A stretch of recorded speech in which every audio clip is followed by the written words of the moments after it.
Hi, my name is Simone Rankin Reed, and I'm the Zen Mommy. I'm here to help you with your spiritual awakening and ascension and healing of the mind, body, and soul. Today, I want to talk about starseeds. That is a term that I heard quite a bit after I became awakened. And at first, I stayed away from it because I didn't understand it.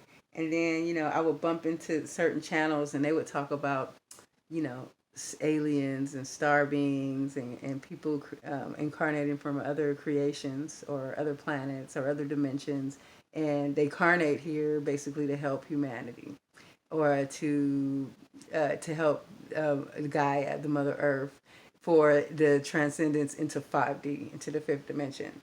Well, a star seed. Okay, so I wasn't sure I quite understood the whole star seed thing, or the whole other different planets and dimensions. And these are things that I had prejudices against because of what I've been taught, because of what I absorbed from the collective conscious. And when the truth is, how could we be so egotistical to think that it is only us in this earth? Only this human form, which is imperfect, which can die, and you think that this is, I've thought that this is it. It can't possibly be it. There has to be, imagine if there's a God, right? That is a creator. And this is just a creation. Do you think he would stop at this creation right here? No, it could have been much, much more before us, after us. And again, everything to God, there is no time. So it's all at the same time. So wouldn't it be that there are other creations, there are other dimensions, there are other planets?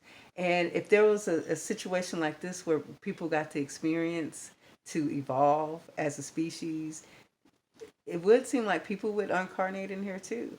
And so now with a star seed, the big thing about them is they definitely come from another planet or dimension, and they are here to help.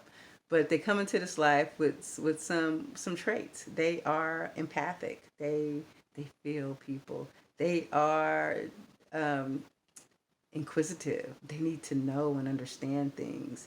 They are observers. They look at humanity and they look at it with great sadness. That's how it was for me. I remember growing up, I was right. I wrote this journal, this diary on MySpace online. I believe it was on MySpace. And I remember I wrote how I was very disappointed with the condition of mankind and how it was very sad and people hurt each other and people murdered each other. And I was just, and I didn't get it then, but I looked back after my awakening and I was just like, wow, this all makes sense. I always felt like I had a greatness within me. I always felt like even now, it's like when I manifest or when I pray and I say I want to be, I don't say I want to be a great healer. I always feel like I can be the best healer ever. And it's just like you feel that greatness within you and you feel limited by your earthly presence, and you go through you're so empathic, you take on so much pain.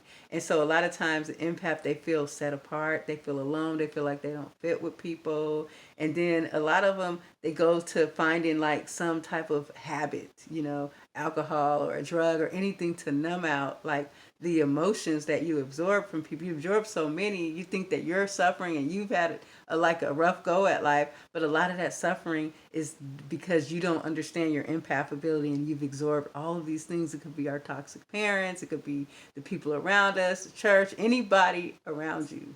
And so basically, these are like traits that I've seen in myself and made me realize that I'm a star seed. Also, a star seed is also connected to the atmosphere, to the sky, to the stars. I remember when I first got into college, I didn't want to go into college. I had always told myself that after all these years of school, I am not going option. If it's my option, I won't go. But see, I was an orphan and I was in foster care, and by the time college came up, it seemed like the best opportunity. It's not like I had a family. I didn't have anybody who was gonna go kick me out the moment I turned 18. And so I remember I was looking at a college and I went up there, and they had the dorms, and went up there and it was evening time and I saw the sky and I saw the stars and I just stood there and I felt so connected. And for some reason I made my decision to go to college, to go to that college, to go to stay in those dorms because of my connection I felt with the sky. And I never understood why I felt that, but it felt like for the first time I could be free of the pain of my childhood of losing my mom. And so that's one of the things you'll feel, like a connection to the stars, to the sky. You feel like you don't fit in, you feel like out of place. And starseeds be, and then you feel like you're here to help people. You find out you're a healer, that you want to help, you're a light worker, you want to rise to the vibration of humanity. And so, not everyone's so starseeds they carnate here on Earth. They could carnate here on multiple lifetimes or just one.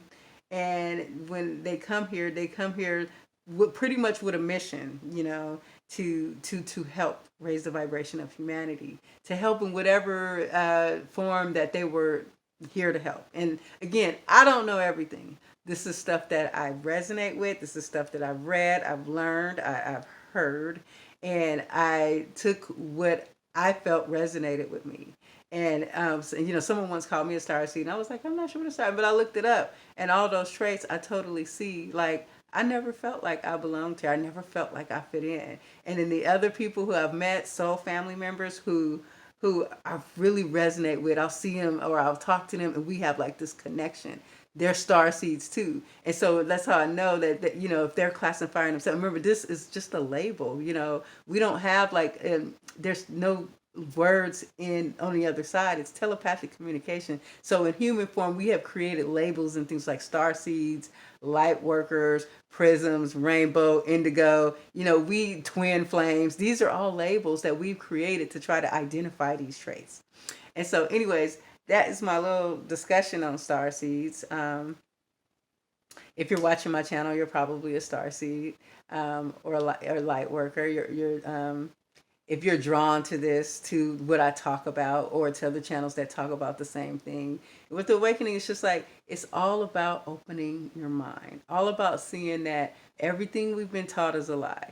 And those liars learned from other liars, and it's just like, they just learned what they thought adapted with them because they heard it before. But nobody stood up and say, wait a minute, I'm not going to trust that. I want to know for myself. I want to learn for myself. And, I remember my pastor used to always say, he said, don't get it from me. Go learn for yourself. Don't listen to me. Go learn for yourself. And guess what? I still didn't learn for myself. I still was getting it from the pastor. And then one day when I finally realized I wanted to learn it for myself, then I learned the truth. And I learned who my true self is. And so that's what I want to do, is I want to encourage you to seek who you truly are. If you don't resonate with starseeds or indigo or anything, or if you're not ready for that, all I'm saying is just start seeking it. Start looking into it with an open mind, going into yourself, doing a meditation that works for you. And trust me, you'll begin to get guided to find out who you truly are, and why we're here, and all the answers that you need. They're all there. You have them. All right. Thank you for watching. Peace and love. Namaste.